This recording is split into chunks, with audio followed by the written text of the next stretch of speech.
നമസ്കാരം. ഇന്ന് നമ്മൾ ഡിസ്കസ് ചെയ്യാൻ പോകുന്നത് ഈ പഞ്ചായത്ത് എന്ന സംവിധാനം രൂപപ്പെടുത്തി തുടങ്ങേണ്ടത് എങ്ങനെയാണ് എന്നതിനെ പറ്റിയാണ്.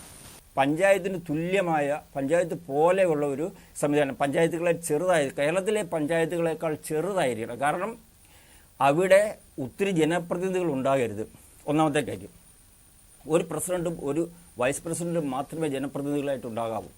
അതുപോലെ തന്നെ അവിടുത്തെ ജനങ്ങൾക്ക് മുഴുവനും വന്ന് ഒന്നിച്ചുകൂടി അവിടുത്തെ കാര്യങ്ങൾ തീരുമാനിക്കാൻ പറ്റണം. അതുപോലെ അവിടുത്തെ മുഴുവൻ കുട്ടികൾക്കും ഒരു സ്കൂളിൽ പഠിക്കാൻ പറ്റണം. എങ്കിൽ ഈ സ്കൂള് എന്ന് പറയുന്നത് നമ്മളിന്നത് പറയുന്ന പോലെ A+ വാങ്ങാനുള്ള സ്ഥാപനമല്ല. മനുഷ്യൻ്റെ ജീവിതം നല്ല രീതിയിൽ കെട്ടിപ്പടുക്കാനുള്ള സ്ഥാപനമാണ് സ്കൂൾ എന്ന് പറയുന്നത്. അത് ബൗദ്ധികമായിട്ടായാലും അവരുടെ ആത്മീയമായിട്ടായാലും ആരോഗ്യപരമായിട്ടായാലും ഇതെല്ലാം കെട്ടിപ്പടുക്കേണ്ടത് സ്കൂളുകളിലാണ്. അതുകൊണ്ട് ഒരു നാട്ടിലെ മുഴുവൻ കുട്ടികളും ഒരേ സ്കൂളിൽ പഠിക്കണം. നമ്മുടെ രാജ്യത്ത് നിന്ന് ജാതി വ്യവസ്ഥ ഇല്ലാതായി പോകാനുള്ള ഏറ്റവും പ്രധാനപ്പെട്ട മാർഗമെന്ന് പറയുന്നതും അവിടുത്തെ കുട്ടികൾ മുഴുവനും ഒറ്റ സ്കൂളിൽ പഠിക്കുക എന്നുള്ളതാണ്. ഈ ജാതി വ്യവസ്ഥ നിലനിൽക്കാൻ വേണ്ടിയാണ് യഥാർത്ഥത്തിൽ നമ്മുടെ രാജ്യത്ത് പലതരം സ്കൂളുകൾ ആരംഭിച്ചത് പണ്ട്. കാരണം ഉന്നത ജാതിയിലുള്ളവർക്ക് അവരുടെ ലക്ഷ്യം കുട്ടികളുടെ ക്ഷേമമായിരുന്നില്ല, അതിനേക്കാൾ വലിയ ലക്ഷ്യങ്ങൾ അവർക്കുണ്ടായിരുന്നു ജാതിപരമായിട്ടുമൊക്കെ. അപ്പോൾ ഇനി അതൊക്കെ മാറ്റം വരുത്തണമെങ്കിൽ ഒരു നാട്ടിലെ മുഴുവൻ കുട്ടികൾ ഒരു സ്കൂളിൽ പഠിക്കണം. അപ്പോൾ ഒരു സ്കൂളിൽ ഉൾക്കൊള്ളാൻ പറ്റുന്ന കുട്ടികൾ ഉള്ള അത്ര വീടുകൾ, കുടുംബങ്ങളാണ് ഒരു പഞ്ചായത്തിൽ വരേണ്ടത്. അതുകൊണ്ട് നമുക്ക് ഇന്നത്തെ നമ്മുടെ കേരളത്തിലെ ഗ്രാമപഞ്ചായത്തുകളിൽ ഒരു 4-5 വാർഡുകൾക്ക് തുല്യമായ വലിപ്പം വരുന്ന ഒരു സംവിധാനം, പഞ്ചായത്ത് പോലുള്ള സംവിധാനം. പക്ഷേ അതിനെ പഞ്ചായത്ത് എന്ന് വിളിക്കരുത്. അതിന് ഞാൻ താൽക്കാലികമായിട്ട് എൻ്റെ പുസ്തകത്തിൽ ഒരു പേര് വേണമല്ലോ. എൻ്റെ പുസ്തകത്തിൽ ഞാൻ ഇട്ടിരിക്കുന്ന പേര് ഞാൻ കഴിഞ്ഞ വീഡിയോയിൽ പറഞ്ഞിരുന്നു, ജനകേന്ദ്രങ്ങൾ. അപ്പോൾ അതിപ്പം നമ്മുടെ രാജ്യത്ത് നടപ്പാക്കി തുടങ്ങിയാൽ ഏറ്റവും നല്ലൊരു പേരിടണം. അപ്പോൾ അങ്ങനെ ഇന്നത്തെ ഭരണതലങ്ങളെല്ലാം പൊളിച്ചു കളഞ്ഞ് രാജ്യം മുഴുവൻ ഒരേ വലിപ്പമുള്ള ചെറിയ ജനകേന്ദ്രങ്ങൾ രൂപീകരിക്കണം. പിന്നീട് അവർ മുനിസിപ്പാലിറ്റി, കോർപ്പറേഷൻ പോലുള്ള വ്യത്യാസം ഉണ്ടായിരുന്നു. കാരണം കോർപ്പറേഷൻ എന്ന് പറയുന്ന ഒരു പ്രദേശത്തെ മുഴുവൻ കുട്ടികളെ എങ്ങനെ ഒരു സ്കൂളിലിരുത്തും? കുട്ടികളെല്ലാം ഒരു സ്കൂളിൽ പഠിക്കണം. അതുപോലെ തന്നെ എല്ലായിടത്തെയും സൗകര്യങ്ങൾ ഒന്നായിരിക്കണം. എങ്കിലേ രാജ്യം ഒരുപോലെ പുരോഗതി പ്രാപിക്കുകയുള്ളൂ. അപ്പോൾ അതുകൊണ്ടാണ് ഞാൻ പറഞ്ഞത്, ഇപ്പോഴത്തെ ഭരണകൂടങ്ങൾ എല്ലാം കളയണം, എന്നിട്ട് പുതിയതായിട്ട് നമ്മൾ രൂപീകരിക്കണം. അപ്പോൾ ഇങ്ങനെ ഏറ്റവും പ്രധാനപ്പെട്ടത് ഈ 2 ജനപ്രതിനിധികളുള്ള പ്രസിഡൻറ്റും വൈസ് പ്രസിഡൻറ്റുമുള്ള കുറേ ആളുകൾ എല്ലാവരും കൂടി അവരുടെ ആവശ്യങ്ങൾ അനുസരിച്ച് അവിടുത്തെ പ്രവർത്തനങ്ങൾ തീരുമാനിക്കുന്ന, നിയന്ത്രിക്കുന്ന ജനകേന്ദ്രങ്ങൾ, പഞ്ചായത്തുകൾ ഉൾപ്പെടെ പൊളിച്ചു കളഞ്ഞിട്ട് ജനകേന്ദ്രം ഉണ്ടാകണം. അപ്പോൾ അത് വളരെ ചെറുതാണ്. അതുകൊണ്ട് എല്ലാത്തരം ഓഫീസുകളും അവിടെ വരേണ്ട ആവശ്യമില്ല. അപ്പോൾ അതിനാവശ്യമായിട്ട് ജനങ്ങളുടെ എല്ലാ കാര്യങ്ങളും നടത്താനായിട്ടുള്ള ഓഫീസുകൾ യഥാർത്ഥത്തിൽ വരേണ്ടത് അടുത്ത തലത്തിൽ, അതായത് ഇന്നത്തെ ബ്ലോക്ക് പഞ്ചായത്തുകളുടെ ഏകദേശം വലിപ്പത്തിൽ ജില്ലകൾ രൂപീകരിക്കണം. അതായത് ജില്ല എന്ന പേര് മാത്രമാണ് നമുക്ക് വീണ്ടും തുടർന്ന് പോകാൻ പറ്റുന്നത്. വലിയ കുഴപ്പങ്ങളൊന്നും ഇല്ലാതെ ഇന്നും നമുക്ക് ഉപയോഗിക്കാൻ പറ്റുന്ന ജില്ല അല്ലെങ്കിൽ ഡിസ്ട്രിക്റ്റ്. അവിടെ കളക്ടറേറ്റ് ഇല്ല, ജില്ലാ പഞ്ചായത്തും ഇല്ല. ജനകേന്ദ്രങ്ങളിൽ പ്രസിഡൻറ്റും വൈസ് പ്രസിഡൻറ്റും ജനങ്ങളെല്ലാവരും കൂടി കാര്യങ്ങൾ തീരുമാനിക്കുന്നു. അപ്പോൾ അവിടെ ഒരു പാഴ്പണിയോ ജനങ്ങൾക്ക് ദോഷകരമായ ഒരു പ്രവർത്തനങ്ങളോ ഉണ്ടാകുകയില്ല. അവിടെ രാഷ്ട്രീയം ഉണ്ടാകരുത്. എന്നിട്ട് ഈ ജില്ലയ്ക്കുള്ളിൽ, അതായത് ഇന്നത്തെ ബ്ലോക്ക് പഞ്ചായത്തിൻ്റെ ഏകദേശം വലിപ്പം വരുന്ന ഈ ജില്ലയ്ക്കുള്ളിലുള്ള എല്ലാ ജനകേന്ദ്രങ്ങളുടെയും പ്രസിഡന്റുമാരും വൈസ് പ്രസിഡന്റുമാരും അടങ്ങുന്നതായിരിക്കണം ജില്ലയുടെ ഭരണസമിതി. അവിടെ വലിയ ഇലക്ഷൻ ഒന്നും വേണ്ട. ഞാൻ പറഞ്ഞത് ഈ ജില്ലാ സമിതി രൂപീകരിച്ചു കഴിഞ്ഞാൽ വലിയ വോട്ടെടുപ്പിൻ്റെ ഒന്നും ആവശ്യമില്ല. അവരെല്ലാവരും കൂടി ഏറ്റവും സ്വാഭാവികമായ രീതിയിൽ ഏറ്റവും നന്മ കണ്ട് ജനങ്ങളുടെ കാര്യങ്ങൾ തീരുമാനമെടുക്കുക എന്നുള്ളതാണ്. അപ്പോൾ അതിന് നേതൃത്വം കൊടുക്കാൻ ഈ ജനകേന്ദ്രങ്ങളിലെ പോലെ തന്നെ ഒരു പ്രസിഡന്റിനെയും വൈസ് പ്രസിഡന്റിനെയും ജനങ്ങൾ തിരഞ്ഞെടുക്കുക. അത് വളരെ ചെറിയ ജില്ല ആയതുകൊണ്ട് ഇത് ജനങ്ങൾക്ക് അവരെ നേരിട്ട് അറിഞ്ഞ് തിരഞ്ഞെടുക്കാൻ സാധിക്കും.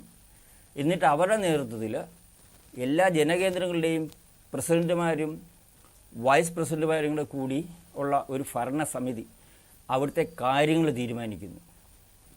ജനകേന്ദ്രങ്ങളിൽ ജനങ്ങൾ നേരിട്ട് അവിടെ തീരുമാനിക്കുന്നത് പോലെ ജില്ലാ പഞ്ചായത്തിൽ അത് സാധ്യമല്ലെങ്കിൽ പോലും ഈ ജില്ലാ പഞ്ചായത്ത് ജില്ലയിൽ, അവിടെ പഞ്ചായത്ത് എന്ന പേര് നമ്മൾ ഉപയോഗിക്കുന്നില്ല, ജില്ലയിൽ അവിടുത്തെ പ്രതിനിധികൾ, അതായത് ജില്ലാ പ്രസിഡന്റും വൈസ് പ്രസിഡന്റും ജനകേന്ദ്ര പ്രസിഡന്റുമാരും വൈസ് പ്രസിഡന്റുമാരും കൂടി കാര്യങ്ങൾ ചർച്ച ചെയ്യും തീരുമാനിക്കുകയും ചെയ്യുമ്പോൾ അതിൽ നേരിട്ട് പങ്കെടുക്കാൻ ഞാൻ അതും കഴിഞ്ഞ വീഡിയോയിലൊന്ന് സൂചിപ്പിച്ചിരുന്നു.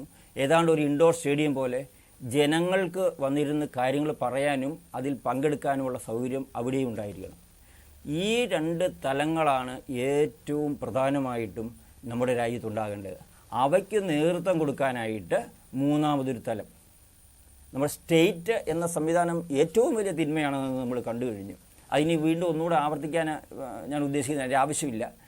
പക്ഷേ രാജ്യത്ത് ഒത്തിരി പ്രശ്നങ്ങളുണ്ടാക്കുന്ന, ജീവിത നിലവാരം പല രീതിയിലാക്കി മാറ്റുന്ന, ഒത്തിരി ജനങ്ങളുടെ പണം ധൂർത്തടിച്ച് കളയുന്ന, പലയിടത്തും പലതരത്തിലുള്ള നിയമങ്ങൾ ഉണ്ടാക്കി വയ്ക്കുന്ന വലിയൊരു തിന്മയാണ് സംസ്ഥാനം എന്ന് പറയുന്നത്. എന്ന് മാത്രമല്ല, സ്റ്റേറ്റ് എന്ന് പറഞ്ഞാൽ ഒരു രാജ്യമാണ്. നമ്മുടെ രാജ്യത്തിനുള്ളിൽ മറ്റു രാജ്യങ്ങൾ വേണ്ട.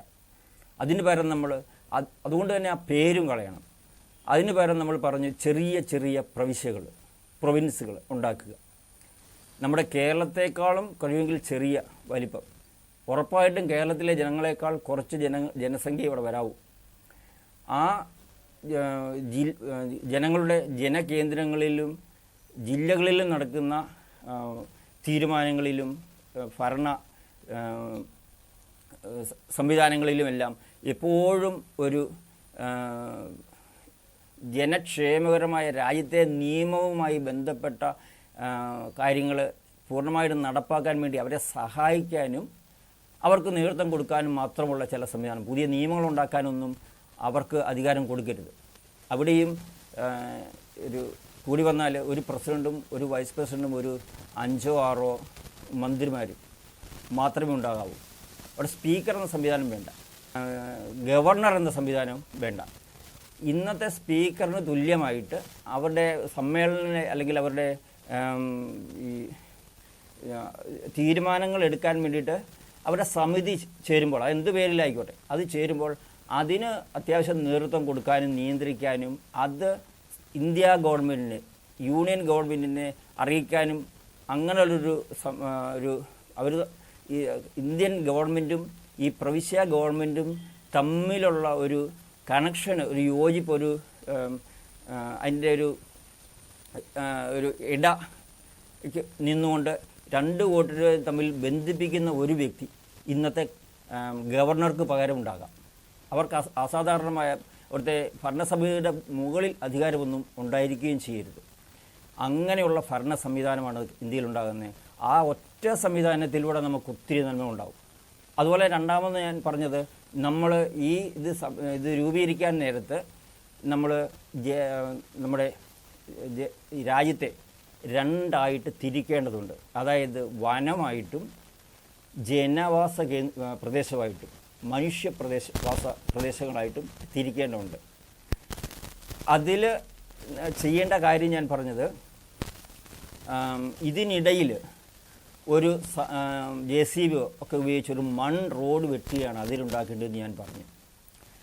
അതുപോലെ വളരെ പ്രധാനപ്പെട്ട കാര്യം ഞാൻ പറഞ്ഞത്, ഈ ഇന്ത്യയിലെ ഏറ്റവും മനുഷ്യവാസ യോഗ്യമായ സ്ഥലം ഏകദേശം ഒരു 80%, 75-80% സ്ഥലം മനുഷ്യമേഖലയായിട്ട് തിരിക്കണം.